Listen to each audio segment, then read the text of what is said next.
9.97% है, वो वहाँ पे कन्विक्शन रेट क्यों इतना ज़्यादा है और यहाँ पे कन्विक्शन रेट जो मेरी इतलात हैं उसके मुताबिक सिर्फ 10% बनता है as far as police is concern.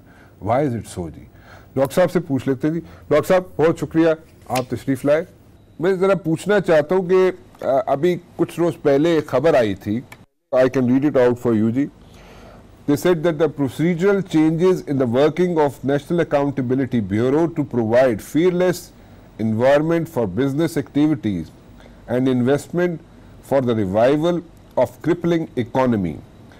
अच्छा, इसमें जो मजीद उसमें कह रहे हैं डॉक्टर साहब कि वो आर्म ट्विस्टिंग होती है बाय सम ऑफिशियल्स ऑफ नैब, जो बिजनेस कम्युनिटी है उसकी आर्म ट्विस्टिंग होती है। और उसी के आगे फिर जनाब कुछ रोज़ पहले ही एक नए उन्होंने कहा जी कि हम कुछ ड्राफ्ट कर रहे हैं, अमेंडमेंट्स ला रहे हैं और अमेंडमेंट्स लाएंगे जिसमें जनाब ब्यूरोक्रेसी जो है, ब्यूरोक्रेसी भी साइन करना बंद कर गई है, bureaucracy is also not working, उन्होंने भी हैंड्स अप कर लेता है। सो उसको थोड़ा सा ईज़ करने के लिए इन्होंने नैब के अंदर थोड़े से ऑर्डिनेंसेस अमेंडमेंट्स लेके आ रहे हैं जी। डू यू थिंक कि उससे कोई जो बिजनेस कम्युनिटी है उसका जो कॉन्फिडेंस शटर हुआ है वो रिवाइव हो जाएगा? Because they are hiding their money under the mattresses, they are not putting their money in the banks. जी राना साहब, first of all thank you. जो बात आप कर रहे हैं ज़ाहिर है अब इसमें तो कोई दो राय नहीं है कि नैब के पास या FIA हो या पुलिस हो, उनके पास वो पावर्स होनी चाहिए जिनसे वो अपना जो रिस्पॉन्सिबिलिटी है, जो उनका मैंडेट है, उसको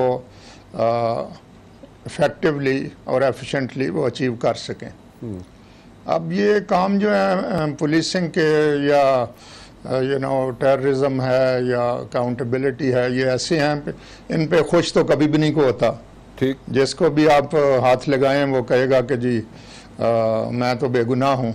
ठीक, तो फिर क्वेश्चन ये भी आता है कि अगर सारे ही बेगुनाह हैं तो इस मुल्क में फिर प्रॉब्लम क्या हुआ है? ठीक, तो मेरा अपना व्यू जो है वो ये है कि ज़्यादा तवज्जो देने की ज़रूरत जहाँ पे है वो है कि जो इंटरनल रिफॉर्म्स हैं और जो इंटरनल अकाउंटेबिलिटी है इन तमाम इस तरह के महकमों में, उसको हम इम्प्रूव करें।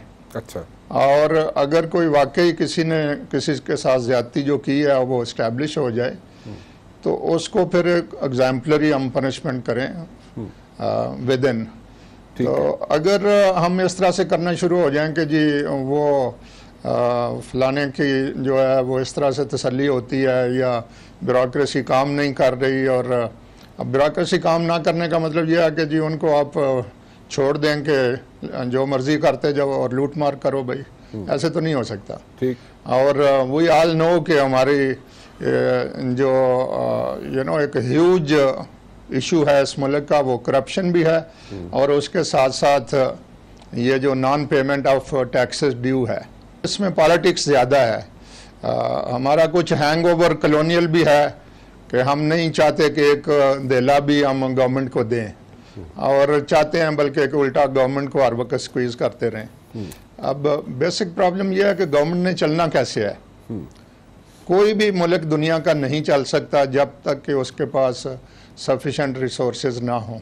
ज़रूरी जो चीज़ें करने वाली हैं वो और हैं। फॉर एग्ज़ाम्पल अगर आपका अकाउंटेबिलिटी लॉ ये कहता है कि आपने ट्रायल जो है वो 30 डेज़ में मुकम्मल करनी है, तो उस पर तवज्जो देने की ज़रूरत है कि वो 30 डेज़ में क्यों नहीं हो रही। हमारे यहाँ साल लग जाते हैं, आप देखते हैं जो कुछ हाल है, और उस दौरान फिर वो एक नैरेटिव डेवलप होना शुरू हो जाता है कि जी ये हो गया जी वो हो गया, और एविडेंस कोई नहीं है जी, ये तो पॉलिटिकल परसिक्यूशन है और विक्टिमाइजेशन है। तो इसी तरह अपील लेवल का भी लिखा हुआ है कि जी अपील अगर पार्टी करती है तो विद इन 30 डेज़ जो है उस अपील का भी फैसला होना चाहिए। इधर अपील भी आपको पता है साल लगे रहते हैं हम। तो कहानी जो है वो वहाँ पे ज़्यादा है। आप जो ट्रेनिंग है उसको इम्प्रूव करें, आप उनकी जो एथिकल साइड है अफसर्स की उसको इम्प्रूव करें। और जैसे मैंने कहा है कि जो उनमें गंदे अंडे हैं उनको फिर पब्लिकली और इन अ ट्रांसपेरेंट वे और इन अ क्रेडिबल वे आप उनको पनिश करें। तो दुनिया भर में सिस्टम्स ऐसे ही चल रहे हैं। ऐसे नहीं है कि जी आप कहें कि जी फलानी जो पर्टिकुलर ग्रुप है उस पर अगर फोकस है तो वो कहें कि जी हम तो इकॉनमी बैठ जाएगी। इकॉनमी तो अदरवाइज भी बैठी हुई है। बहरहाल अगर जैसे मैं एक दो दफ़ा पहले भी कह चुका हूँ कि अगर किसी ने ज़्यादती की है, चाहे वो ब्यूरोक्रेट के साथ ज़्यादती की है, चाहे किसी बिजनेसमैन के साथ ज़्यादती की है, तो उनको लटकाना चाहिए। They should be made examples of. और सबको पता होना चाहिए कि भाई ये रास्ता जो है ये टोटली फॉरबिडन रूट है। तो मैं तो यही कहूँगा कि आप जो देखें इस मुल्क में कौन है जो बहुत पुलिस से खुश है, तो इसका मतलब क्या है कि जी पुलिस को उसका काम किसी और को दे दें। तो आपके पास एक ही रास्ता है ना कि पुलिस को ठीक करें और जो भी उसमें ख़राब लोग हैं उनको अकाउंटेबल करें और जो उनकी जायज़ मुश्किलात हैं वो दूर करें। अब जो नैब है उसमें ज़ाहिर इश्यूज़ हैं और वो इश्यूज़ मेनली हैं उनकी रिक्रूटमेंट के कि वो कितनी रिक्रूटमेंट फेयर होती है, फिर उसके बाद उनकी ट्रेनिंग के, फिर उनके कैरियर प्रोग्रेशन के कि जी कौन से लोग जो हैं वो नेक्स्ट जो रंग्स ऑफ द लैडर हैं वो उस पर जल्दी चलते हैं ऊपर। अच्छा। मैं एक दफ़ा जब डायरेक्टर जनरल था इंटेलिजेंस ब्यूरो तो मैं चाइना गया तो अपने काउंटर पार्ट के साथ यही इश्यूज़ हमने डिस्कस किए काफ़ी एट लेंथ। तो जिस चीज़ ने मुझे थोड़ा उधर सरप्राइज़ दिया वो ये था कि उसने कहा कि हम हर एक को जो मिनिमम क्वालिफ़िकेशंस हैं उसके मुताबिक लेते हैं, जो हायर क्वालिफ़िकेशंस वाले हैं वो भी उसी जगह से स्टार्ट करते हैं जहां मिनिमम क्वालिफ़िकेशन वाला, सिर्फ उसको हम एक आध इंक्रीमेंट ज़्यादा दे देते हैं और उसके बाद जितनी भी फर्दर प्रमोशंस हैं वो परफॉर्मेंस बेस्ड है। अगर आपने परफॉर्मेंस शो की तो ऐन मुमकिन है कि जो PhD वाला है वो सेक्शन अफसर के तौर पे रिटायर हो जाए और जो सिर्फ ग्रेजुएट है वो 10 साल के बाद टॉप पोजीशंस में पहुंचा हुआ वो। तो हमारे यहाँ जो है ना असल में इश्यूज हैं पॉलिटिसाइजेशन के, हमारी पॉलिटिकल विल के कि हमने कैसे सिस्टम को आगे बढ़ाना है और हमारी एक जो नेशनल सॉर्ट ऑफ मलेज है बनी हुई कि एक दूसरे को क्रिटिसाइज करते रहो। कोई है हम में से जो कभी कोर्ट के सामने जाए और कह दे कि हाँ जी ये मेरी गलती थी, तो मैं आपसे यही गुजारिश करूँगा कि ये जो भी नैरेटिव है कि इस वजह से लॉज को अननेसेसरली आगे पीछे करते रहें और अमेंडमेंट्स करते रहें। हाँ, अगर कोई कोर्ट्स की तरफ से डायरेक्शन है दैट इज़ डिफरेंट और उसको भी पार्लियामेंट जो है वो देख सकती है कि भाई कुछ करना है चेंज में या नहीं करना। फॉर एग्जांपल एक जो एस्पेक्ट रहा है वो है ये प्ली बार्गेन वाला जी। अब मैं ज़ाती तौर पे प्ली बार्गेन के ख़िलाफ़ नहीं हूँ। अच्छा। क्योंकि ये सारी दुनिया के जो लाज हैं और ये भी मैं आपसे गुजारिश करूँ कि ये जो हमारे लाज हैं ये हमने कोई ये तो नहीं है कि अपनी तरफ से बना ली हैं, इतनी तो हमारी लियाकत अभी कोई इस्तेमाल होती नहीं है। ये सारे स्टैंडर्ड लॉज हैं जो दूसरे मुल्कों से कॉपी किए हुए हैं, चाहे वो नैब लॉ है, चाहे वो एंटी टेररिज्म लॉ है, चाहे PPC CRPC तो अंग्रेज़ जो हमें 19वीं सदी में दे गए वो आज तक वही हैं, जहां हमने कोई चेंजेस किए हैं बल्कि उसको उल्टा ख़राब भी किया थोड़ा बहुत। तो द पॉइंट इज़ कि हमें उन चीज़ों पे तवज्जो देनी चाहिए कि अब हम कहते हैं जी अल्लाह ताला ने हमें 2-2 फरिश्ते लगाए हुए हैं, तो क्या हमने झूठ बोलना छोड़ दिए तो इश्यूज वो है मेरी नज़र में। ख़राबी कहाँ हुई कि जब आपने प्ली बार्गेन करके तो लोगों को छोड़ा और वो वापस जाके अपनी पोस्टों पे फिर काम करने लग गए और वहाँ से उन्होंने वो पहला जो पैसा इधर आपको प्ली बार्गेन में दे के गए थे वो फिर बनाना शुरू कर दिया। तो इस तरह के जो चीज़ें हैं, जाहिर है लोग फिर देखते हैं कि यार ये तो बड़ा पे करता है ये सिलसिला कि आप इधर से भी निकल गए और जाके फिर पिछली कमी भी पूरी कर ली और बल्कि उससे ज़्यादा भी माल बना लिया। तो इस तरह के जहाँ जहाँ चाहे वो लॉ में प्रॉब्लम्स हैं, चाहे प्रोसीजरल प्रॉब्लम्स हैं, चाहे प्रैक्टिस में उस तरह से कोई चीज़ आ गई है, उसको हमें चेक करने की ज़रूरत है और वो साथ साथ करते रहना चाहिए। एक छोटी सी ब्रेक थी और डॉक्टर शोएब सज्जल साहब से फिर गुफ्तगू करूंगा और कुछ सवालात उनके सामने रखूंगा। शोएब साहब, as far as the plea bargain laws के बारे में आपने जो बात की है, आपने कहा जी आप इसकी फेवर में है क्योंकि these are the standard laws, but at the very same time जो लोग वापस जाके फिर री इंस्टेट हो जाते हैं अपनी पोजीशंस पर and they start making money again, that's the issue. और वो वहाँ पे नैब को जो पैसे दे के आए होते हैं वो उसको उसी तरह फिर जनाब उसको रिकवर करने में लग जाते हैं। सो इसका क्या हल है, नंबर 1। नंबर 2 मैं पूछना चाहूँगा कि देखें यहाँ पे FIA भी है, नैब भी है, एंटी करप्शन का महकमा भी है। जो नई यहाँ पे तरमीम लाई जा रही है वो ये है जनाब कि नैब जो है ये मेगा स्कैम्स जो है उसको लुक इनटू करे, FIA जो है वो ऐसी चीज़ों को लुक इन करे जो उससे नीचे आती हैं, या फॉर दैट मैटर FIA ने तो बहुत अच्छे अच्छे काम भी किए हुए हैं। जैसे JIT है, JIT में बहुत अच्छे ऑफिस मौजूद हैं, स्पेशली कराची से उन्होंने ये जो JIT बनी है जो कि स्कैम्स को देख रही है, जरदारी साहब हों या फरियाल तालपुर हों, उनको लुक इनटू कर रही है। और इसी तरह फिर एंटी करप्शन है। डोंट यू थिंक एक लाइन ड्रॉ कर देनी चाहिए, या यू थिंक के सारी पावर्स नैब के पास ही होनी चाहिए?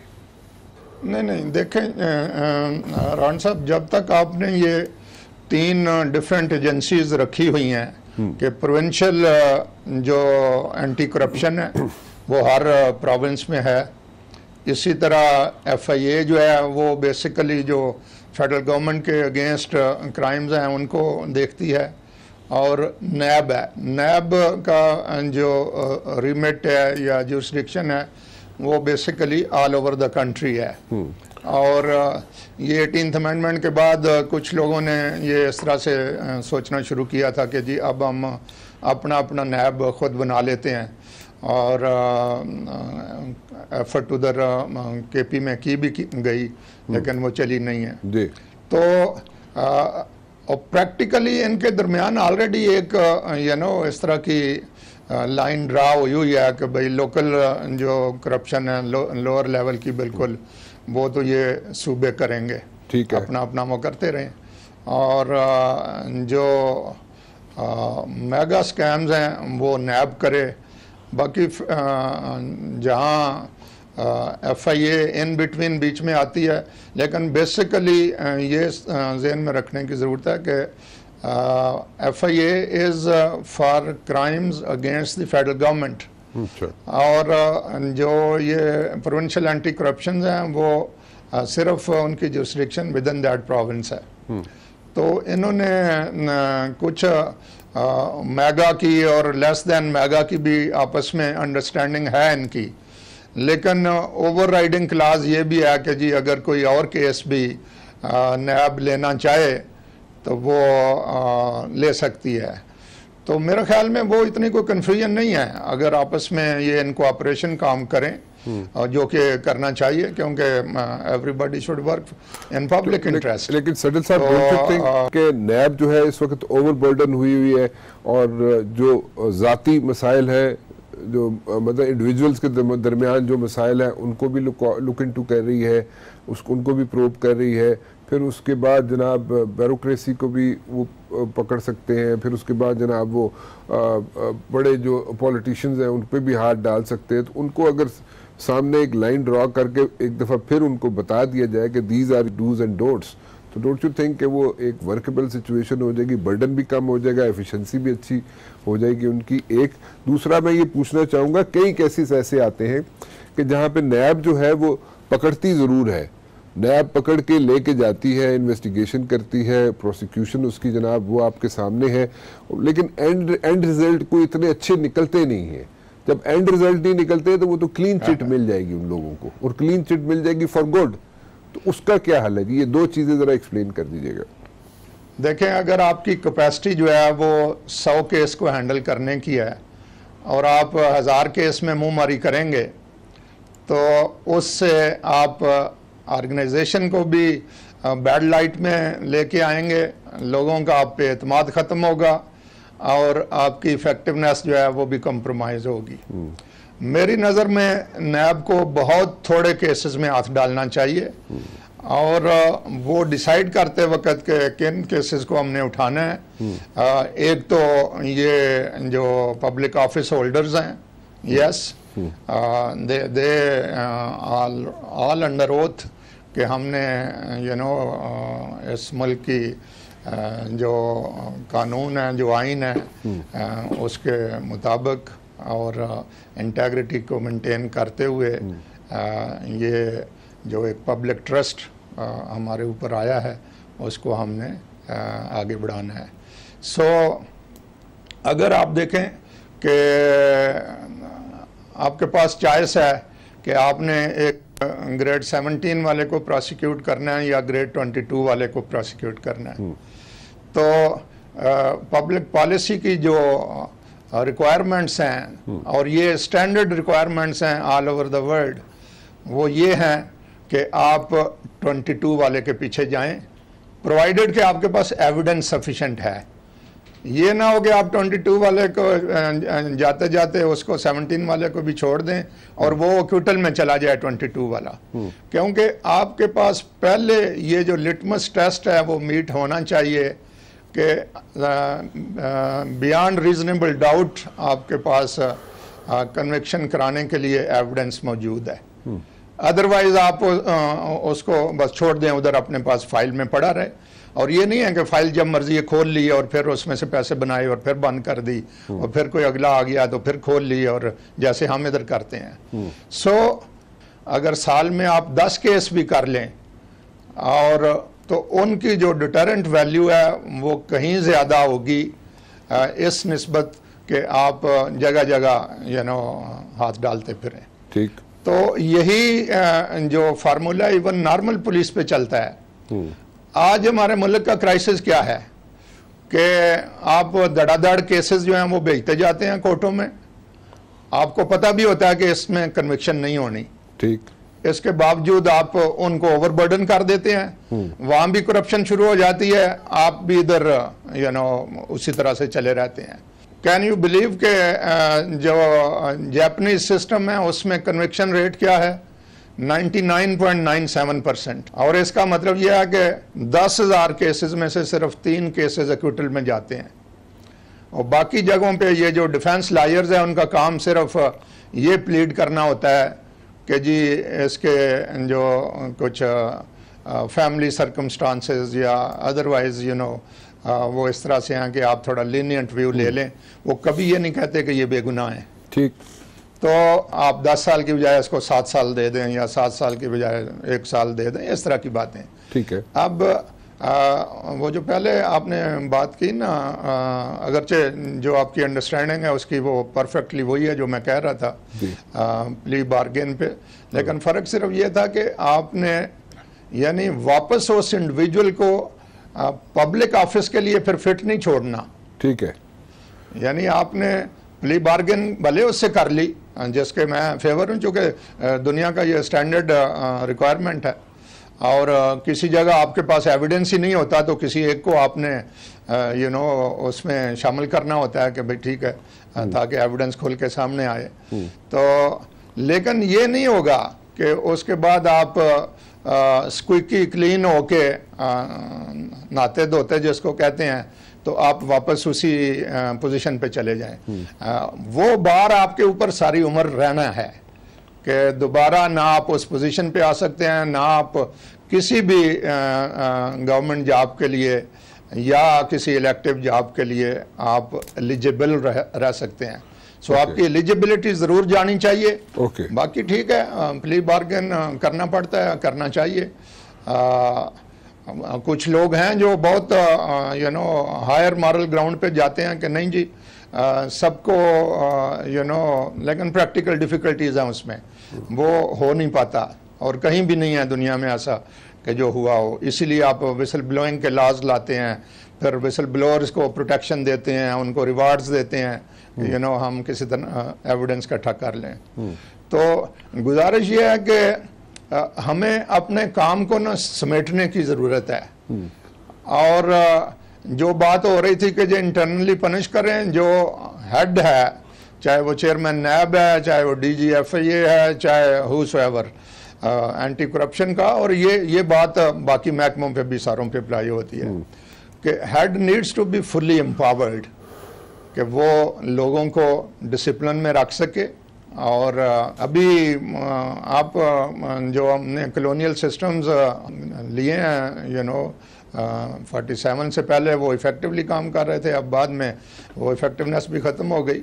लेकिन इसमें क्या है, अब आप देखें ग्रेड 17 को जो लोग हैं उनको तो हेड ऑफ द डिपार्टमेंट जो हाथ भी नहीं लगा सकता, इवन सेंश्योर भी नहीं कर सकता। तो ये हर चीज़ जाती है प्राइम मिनिस्टर लेवल पे। तो उस दौरान कभी इंक्वायरी होगी, इंक्वायरी वाला सही इंक्वायरी नहीं करेगा क्योंकि उसकी ट्रेनिंग भी नहीं है इंक्वायरी की, कभी वो भी मिल जाएगा साथ, you know, with the result के आपको ये एहसास होता है रान साहब के एज इफ हमने जो सिस्टम्स बनाए हुए हैं they have been designed not to deliver. This perception is there, और ये लॉज जो है बनाए इसलिए गए हैं, ये पॉलिटिशियंस इसलिए बना रहे हैं लॉज कि उनके अंदर कोई फ्लॉज को लूप होल छोड़ के रखें ताकि उनके अपने बंदों को या उन लोगों को एज मिलता रहे। सो इसको कैसे, अब उसमें भी पॉलिटिशियंस की भी ट्रेनिंग कराएं हम सबकी। देखें, हम जो भी पब्लिक सर्वेंट्स हैं उन सब की ये ट्रेनिंग होनी है कि उन्होंने इन furtherance of public interest act करना है, और जो उससे दाएं बाएं जाएं उनको एग्जाम्पल्स बनाना है। सिस्टम इतना आपने स्ट्रांग रखना है। और मैं दोबारा ये गुजारिश करना चाहूँगा कि सिस्टम दुनिया में ऐसा कोई नहीं है जो हर बंदे को अकाउंटेबल बना सके। आप एग्जाम्पल्स सेट करते हैं और वो एग्जाम्पल्स ऐसी होती हैं कि उससे दूसरे जो हैं वो फिर इबरत पकड़ते हैं। और वो डिटरेंस की जो थ्योरी है रान साहब, उसमें दो तरह की डिटरेंस होती है। एक है स्पेसिफिक डिटरेंस और एक है जनरल डिटरेंस। स्पेसिफिक है कि अगर मैंने काम खराब किया और मुझे पनिशमेंट मिल गई है तो मैं आइंदा के लिए डिटर हो गया, ठीक। और जनरल ये है कि आपने देखा कि मुझे सजा मिली है तो आप भी सोचेंगे कि मैंने इस तरह का काम नहीं करना, इसलिए वो बाकी सोसाइटी जितनी है जिनके सामने वो मुझे सजा मिली है वो भी रुक जाएंगे। सो अब हमारा जो मतलब वैसे आप देखें तो जो पुलिस के केसेस की कन्विक्शन है 5-10%। अब ये सारा हमने जो ढकोसला फिर रखा हुआ है, इसकी जरूरत क्या है? शुएब सडल साहब मेरे साथ मौजूद है, एक ब्रेक और वापस आएंगे थोड़ी देर बाद। डॉक्टर साहब, how much time will it take to train these people? You know, may it be like politicians, may it be like the policing. बस वो पहले सबसे आपने it's a long term process. It's a long term strategy. It is, but long term be starts with the first step. Yeah, but then again, don't you think? Don't you think we should evolve? Journey of 1,000 miles. Yeah, you're absolutely right, Dr. Saab. Lekin, don't you think we should go for a three-pronged strategy? Like we should have like a short-term strategy, the mid-term strategy, and the long-term strategy. Simultaneously, we should like evolve these strategies. क्योंकि फिर अगर हम long term strategy पे चलेंगे तो day to day affairs में तो फिर भी नुकसान ही होता रहेगा, उसका कोई सामने आप बिल्कुल सही कह रहे हैं जी। स्ट्रेटजी तो जब आपने डिवाइस करनी होगी तो स्ट्रेटजी का तो सबको मतलब पता है कि short term, medium term, long term कैसे उसको डिवीजन देनी है। असल बात तो यह है कि आप पहले उस तरफ आए तो सही कि हमने सही काम करना है, हमने सिर्फ आइंदा वो केसेस भेजने हैं जिनमें एविडेंस बियॉन्ड रीजनेबल डाउट का जो लिटमस टेस्ट है उसको मीट करता है। हमने अगर 10 केसेस हमारे सामने हैं उसमें से जो बेस्ट केस है वो पिकअप करना है, और अगर एक के बंदे पे 50 केसेस बन सकते हैं तो आप पहले 49 को एक तरफ छोड़ें जो बेस्ट केस है आपकी नज़र में उसको उठाएं, उसमें उसकी कन्विक्शन कराएं। कन्विक्शन के बाद जब वो अंदर चला जाए फिर कोई और एक दो करना है तो कर लें, अदरवाइज एक ही काफ़ी है, you know, that is enough. बाकी स्टेट के रिसोर्सेज ज़ाया ना करें कि जी चाहे सजा किसी को 10 साल हो जाए या 20 साल हो जाए, उससे कोई इतना लंबा फर्क नहीं पड़ता, यू नो। फर्क जिससे पड़ता है कि जल्दी जल्दी ये चीज़ें प्रोसेस में आगे बढ़ती जाएं। और अगर ये है कि जी आपने 20 साल बाद उसने बरी हो जाना है, तो you know that brings the whole system into disrepute and in contempt. तो यही इस वक्त हमारे मुल्क में अनफॉर्चुनेटली हो रहा है। डॉक्टर साहब, मैं अगर बाकी जो आप कह रहे हैं ना, देखें सारे मुल्कों ने ये फेस किए हैं ये प्रॉब्लम्स, और फिर वो इससे निकल गए हैं, और इसमें कोई रॉकेट साइंस भी नहीं है। स्टैंडर्ड फार्मूले अवेलेबल हैं कि जी क्या क्या चीज़ें आप करेंगे तो आप अपने सिस्टम को बेहतर कर लेंगे। मसला है कि हम करें तो सही। अब ये कोई बात है कि जी हम करना शुरू हों तो जो डिफरेंट इंटरेस्ट ग्रुप्स हैं वो आगे से खड़े हो जाएं कि जी हमने तो काम छोड़ दिया है, हम तो ये नहीं करेंगे, तो हम तो वो नहीं करेंगे। भाई काम छोड़ दिया तो ठीक है, जाएं। What is the issue then? आए आपको कोई यू नो स्पेशली बुलाने तो नहीं गया था, अपनी मर्जी से हर एक काम करता है। हाँ, आपसे स्टेट को ये इंश्योर करना चाहिए कि आपके साथ ज्यादती ना हो।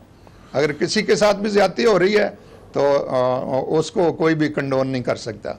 और जैसे मैंने कहा है कि ये रिस्पॉन्सिबिलिटी हेड्स की है कि वो अपने नीचे जो हैं उन लोगों को, और उसके कई तरीके हैं कि आप लोगों जो भी आपके पास आए हुए हैं जिनके केसेस आप देख रहे हैं, आप हेड जो है वो खुद तो इन्वेस्टिगेटर नहीं होता, वो उनसे राब्ते में रहे, लोग मिलना चाहें मिले। अगर आपके बारे में नीचे वालों को ये पता हो कि यार इस तक बात हर एक पहुँच जाती है क्योंकि ही इज़ एक्सेसिबल, तो 50-60% तो वो वैसे ही हेराफेरी छोड़ जाते हैं। ठीक है, क्योंकि उनको पता होता है कि हमारी कमबख्ती आ जाएगी। बिल्कुल ठीक। So there are solutions available provided कि आप उन पे अमल करना चाहें तो। अगर मैं चीज़ें अगर सम अप करूं तो आप ये कह रहे हैं कि बेसिकली जो पॉइंट्स आप रेज कर रहे हैं, पहली तो बात ये है कि जो माइंड सेट है उसको चेंज करने की ज़रूरत है, और वो दैट गोज़ फॉर एवरीवन। एक तो माइंड सेट चेंज होगा तो then we should start training the people at every level. ठीक है जी। और उसके अलावा आप कह रहे हैं जनाब कि विद इन अकाउंटेबिलिटी पे आप स्ट्रेस कर रहे हैं कि विद इन अकाउंटेबिलिटी जब होगी तो 50-60% वहाँ पे मसले ख़त्म हो जाते हैं, क्योंकि हेड ऑफ डिपार्टमेंट जो है एक्सेसिबल होगा तो उसके नीचे जो लोग होंगे अगर किसी के साथ ज़्यादती भी कर रहे होंगे तो वो जनाब वो उथे रुक जाएंगे, उथे थोड़े जो मठे हो जाएंगे कि भाई ये जाके मेरे बॉस को मिल लेगा और उसको बता देगा कि कहाँ पे मैं इसके साथ ज़्यादती कर रहा हूँ, और वो 50-60% केसेस वहीं पे या गड़बड़ जो है बीच में रुक जाएगी। तीसरी बात आप ये कह रहे हैं डॉक्टर साहब कि लॉज जो है ये स्टैंडर्ड है and they are all over, और इसी तरह ही है, लेकिन आपको वहाँ पे उनको इम्प्लीमेंट करना है। आप ज़्यादती किसी के साथ ना होने दे स्टेट, बट देन अगेन उसको इम्प्लीमेंट करना है, इम्प्लीमेंट करके रखे, इम्प्लीमेंट करती रहे, लेकिन ये ना करे कि किसी को लोगों को एज देना शुरू कर दे कि फॉर वन रीजन और दी अदर उनको एज देना शुरू कर दे। मेरे ख्याल में ये 3-4 पॉइंट्स है। ट्रेनिंग बहुत जरूरी है, ट्रेनिंग है, कैपेसिटी बिल्डिंग है, कैपेसिटी बिल्डिंग, ये सारी और ये है कि मैंने एक चीज नहीं समझ आई, केस जो है उसको आपने आगे नहीं भेजना। हाँ मैं ठीक है, वो केसेस आगे भेजे जो कि आप एग्जीक्यूट करें, जिसपे उसको आप पनिश करवा सकते हैं। If there are like 50 cases, exactly, you can get him. और अगर उसमें आप नहीं करवा सकते तो you should be held accountable। ठीक है, ट्रेनिंग, कैपेसिटी बिल्डिंग, ये सारी चीज़ें होनी चाहिए, और पहले तो माइंड सेट चेंज होना चाहिए, सब चीज़ें होनी चाहिए। बट देन अगेन हमारा कल्चर ऐसा है, हमारी सोसाइटी ऐसी है, हम लोग खुद ऐसे हैं, मतलब कि उसमें हम कहीं ना कहीं लूप होल्स रखना चाहते हैं ताकि सानू किधर न किधर एज मिलता रहे। सो वो हम लूप होल्स जो रखना चाहते हैं इंटेंशनली, और उसमें लॉ हो, उसमें फ्लॉज होते हैं, उसमें लूप होल्स होते हैं, वो रखते हैं। छोड़ा जी एक ना कसर छोड़ के रखी दी असी कि जनाब उत्थे सानू किधर न किधर एज मिल जाए। लॉन्ग टर्म तो मुझे समझ आती है, हो सकता है we have to start from somewhere, ये भी बात आपकी ठीक है, लेकिन शॉर्ट टर्म और मिड टर्म उसके गेन्स या उसकी समरात हमें नज़र कैसे आएंगे वो मुझे नहीं समझ आ रही, क्योंकि यहाँ पे लोगों का सब्र का पैमाना भी लबरेज हो जाता है ना। लोग भी कह रहे हैं छड्डो जी किन्नू 10 साल किन्ने धक्के ने जी, 10 साल बाद चीज़ें ठीक होंगियां या 5 साल बाद चीज़ें ठीक होंगियां, यू नो माइंड सेट है ना डॉक्टर साहब, उसको कैसे आप एड्रेस करेंगे? वो शॉर्ट टर्म और मिड टर्म वाली जो मैं पूछ रहा हूँ ना आपसे, गेन्स जो है वो कैसे कर सकते हैं? लॉन्ग टर्म तो ये है रान साहब के आपने ना एक चार्टर ऑफ गुड गवर्नेंस जो है ना उस पर एग्री करना है सारी पार्टीज ने जी, कि हम जाली भर्तियां नहीं कराएंगे, हम गलत बंदा थाने से नहीं छुड़वाएंगे, so on so fourth.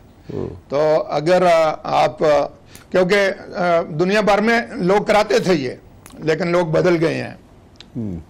Short term immediate जो 50% आपको रिलीफ मिल सकता है वो ये है कि आप जो हेड्स हैं, जो क्रिटिकल डिपार्टमेंट्स हैं, आपके क्रिटिकल डिपार्टमेंट्स आपके कौन से हैं? आपकी जुडिशरी है, आपकी FIA है, आपका नैब है, आपके पुलिस है, यू नो आपका FBI है। आप इनके हेड्स जो हैं वो ऐसे लोग लगाएं जिनके पीछे किसी की सिफारिश ना हो, बल्कि प्योर प्रोफेशनलिज्म हो। ठीक है। और उनको अपने पास बिठाएं और उनको कहें कि यार गिव अस अ ब्रेक। और मैं आपको बताऊं, अपना हमारा एक्सपीरियंस ये है कि अगर लोगों को पता होना कि ये जो अफसर है ये पैसे भी नहीं लेता, ये प्रोफेशनली साउंड है, इसको सिफारिश को नो कहने की आदत है, तो आपका 50-60% पहले दिन ही प्रॉब्लम हल हो जाता है। ठीक है, ठीक। आपको इसके लिए मिड टर्म जाने की भी जरूरत नहीं पड़ती। बिल्कुल ठीक। बाकी जाहिर है कि जहां आपको रिसोर्सेज और चाहिए वो लेने में टाइम लग जाता है। तो it is not difficult, the difficulty lies के गवर्नमेंट में प्रॉब्लम आ जाता है, क्योंकि जैसे आपने कहा है कि हमारे लोग उसी तरह से एक माहौल बन गया हुआ है कि अच्छा अगर मैंने इसको मैं इतनी अच्छी पोजीशन पे हूँ और मैंने इसको गलत किसी को अपने जानने वाले को प्रमोट भी नहीं कराना तो मेरा क्या फ़ायदा है। और रिश्तेदार भी गालियाँ ही देंगे। तो हमें इन चीज़ों को रजिस्ट करना सीखना है। अदरवाइज देखें, मेरे ख्याल में तो कभी भी कोई मनो सलवा नहीं नाजल होना, यू नो, ये एक through role modelling, through acting by examples, you know, ये सारी चीज़ें हैं जिनसे आप मुझसे ज़्यादा अच्छी तरह से यू नो आपकी ग्रिप है इन पे। और मीडिया से, आप जैसे एंकर से मैं यही रिक्वेस्ट करूँगा कि इस जो नैरेटिव को ना आगे बढ़ाएं कि यार गलत चीज़ें अब रोकने का टाइम आ गया है, वरना हम डाउनहिल स्लाइड में रहे तो नुकसान होगा बहुत ज़्यादा, पहले भी काफ़ी हो चुका है। बिल्कुल ठीक है डॉक्टर साहब, बहुत शुक्रिया, आपने टाइम निकाला मेरे लिए और बड़ा मैं एजुकेट हुआ, मेरे व्यूअर्स भी एजुकेट हुए इस चीज़ से जी। आपका बहुत बहुत शुक्रिया। आज के लिए सिर्फ इतना ही जी, कल 8 बजे फिर हाजिर हूँगा। टिल देन राना मुबशिर को इजाज़त दीजिए। अल्लाह हाफ़िज़।